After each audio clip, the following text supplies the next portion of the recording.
Bado Chief Godlove anaendelea kumwandama Pipi Jojo, hususan baada ya yeye kuja na kauli mpya ambayo ametangaza rasmi kwamba kuna kiasi kikubwa sana cha pesa ambacho anamdai Pipi Jojo. Ameeleza pia kwamba pesa hiyo anamdai kwa namna gani, ila hali yeye mwenyewe alizungumza pia mwanzoni kwamba hakuwa kwenye rebo Pipi Jojo, so alikuwa ni msanii ambaye kwa Chief Godlove alikuwa design kama alikuwa anapata tu msaada na vitu kama hivyo, lakini Chief Godlove kwa mara nyingine tena amekuja kutaja kiasi cha bilioni 2 kwamba ni pesa ambayo anamtaka Pipi Jojo aweze kumlipa, la sivyo basi kesi itaendelea mahakamani, kitu ambacho kimeweza kuacha watu wengi sana na mshtuko. Ameweza kuorodhesha sababu hizo ambazo mimi nitakuwekea wazi hapa, ambazo zimepelekea yeye kutaja hicho kiasi cha bilioni 2, ingawaje anaonekana kama ni mtu fulani hivi ambaye kama amechanganyikiwa kutaja kiasi chote hicho kwa msanii ambaye amedumu naye kwa miezi 4 kama sio 5. Tuanze moja kwa moja mwanzo mpaka mwisho hii video kupata kufahamu kweli juu ya kile ambacho Chief Godlove ameweza kukisema, lakini yote kwa yote naomba nikukumbushe kwamba niko hapa kwa ajili ya kukuletea updates kuhusiana na stories zote ambazo zina make headlines kwenye mitandao ya kijamii.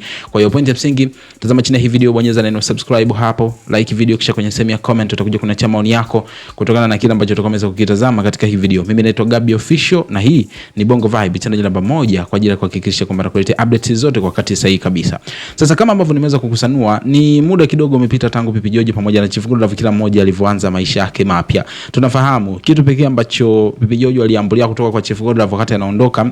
ni akaunti yake ya Instagram, lakini pia akaunti yake ya Facebook. Lakini speaking of akaunti ya YouTube ambayo of course ndio ilikuwa kitu kikubwa zaidi, ilikuwa kubwa pia na subscribers almost 54,000, Chief Godlove aliamua ile baki mikononi mwake na mpaka sasa hivi ina jina la record label yake ya Chief Root Music. Sasa baada ya hayo yote kuweza kuisha, kila mmoja alijieleza kwa upande wake, na Chief Godlove yeye mwenyewe alikuja kukiri na kusema kwamba Pipi hakuwa chini ya management, ingawaje kuna wakati alikuwa anasema kwamba alikuwa anamletea mikataba na isoma, lakini hakuwahi kusaini mikataba kabisa. So maana yake alikuwa ni free agent, yani msanii huru ambaye alikuwa anafanya kazi, lakini kwa Chief Godlove alikuwa anapata tu support na vitu kama hivyo. Sasa baada ya muda mrefu kupita tangu walivyoweza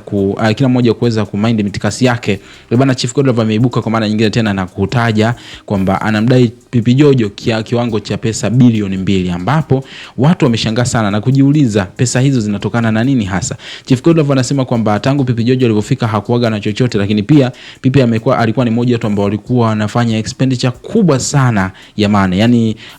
Pipi Jojo alikuwa anatumia pesa nyingi sana kuanzia misele na magari, lakini pia kwenda sheli kujaza mafuta kiasi kikubwa sana, lakini pia alikuwa ni mtu ambaye bata zilikuwa hazikauki, pamoja na mambo mengine ambayo Chief Godlove amesema kwamba hataki kuyazungumzia, lakini anasema kwamba gharama pia za muziki ambao alijaribu kugharamikia kwa Pipi Jojo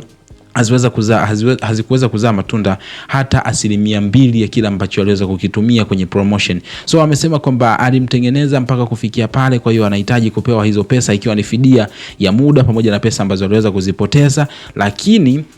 anasema kwamba kama ikitokea Pipi Jojo akigoma, basi yeye atafanya lolote ambalo analiweza kuhakikisha kwamba pesa zake zinarudi mikononi mwake ambazo zimeweza kupotea kutokana na kumsaidia Pipi Jojo. Sasa sijajua lengo lake ni lipi hasa, lakini kuna wale ambao wanasema kwamba lengo lake ni kama vile jamaa anataka kuhakikisha kwamba Pipi Jojo anapotea ndio itakuwa furaha yake, na hataki kumuona mtoto kike akisimama tena na pengine kuja kwa kasi ambayo